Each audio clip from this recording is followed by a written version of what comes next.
Hi friends, நாங்கள் யூஎஸில் good Friday mask தான் கிளம்பிட்டு இருந்தோம். இந்த சர்ச் பேர் நேஷ்னல் ஷ்ரைன் கெத்தீட்ரல். இது வந்து டாலஸோட டவுன் டவுனில் இருக்குது. இது one of the oldest church in Dallas and டாலஸோட பிஷப் வந்து இங்கே தான் இருப்பாங்க. இந்த சர்ச்சை 19th செஞ்சுரியில் பில்ட் பண்ணியிருக்காங்க. இது பார்க்க அவ்வளோ அழகாக இருக்கும். இந்த சர்ச்சோட மெம்பர்ஷிப்பை கன்சிடர் பண்ணால் யூஎஸ்லேயே இது வந்து செகண்ட் லார்ஜஸ்ட் சர்ச். ஸோ ஒரு ஆவரேஜாக சண்டேயில் மட்டும் நியர்லி 11,000 பீப்புள் வந்து இங்கே அட்டன் பண்ணுறாங்கன்னு சொல்கிறாங்க.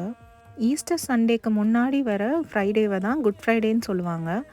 நாங்கள் good Friday afternoon 3 o'clock mass தான் அட்டன் பண்ணியிருந்தோம். குட் ஃப்ரைடேவே ஒரு சோகமான நாளாக தான் கன்சிடர் பண்ணுவாங்க. ஸோ அன்றைக்கி வந்து பிளாக் இல்லைனா ஒயிட்டு தான் வந்து ப்ரிஃபர் பண்ணுவாங்க சர்ச் மாஸ் அட்டன் பண்ணுறதுக்கு. சர்ச்சோட ஆப்போசிட் ரோட்லேருந்து பார்த்தா நம்மளுக்கு ஃபுல் பில்டிங்கோட வியூ கிடைக்கும்.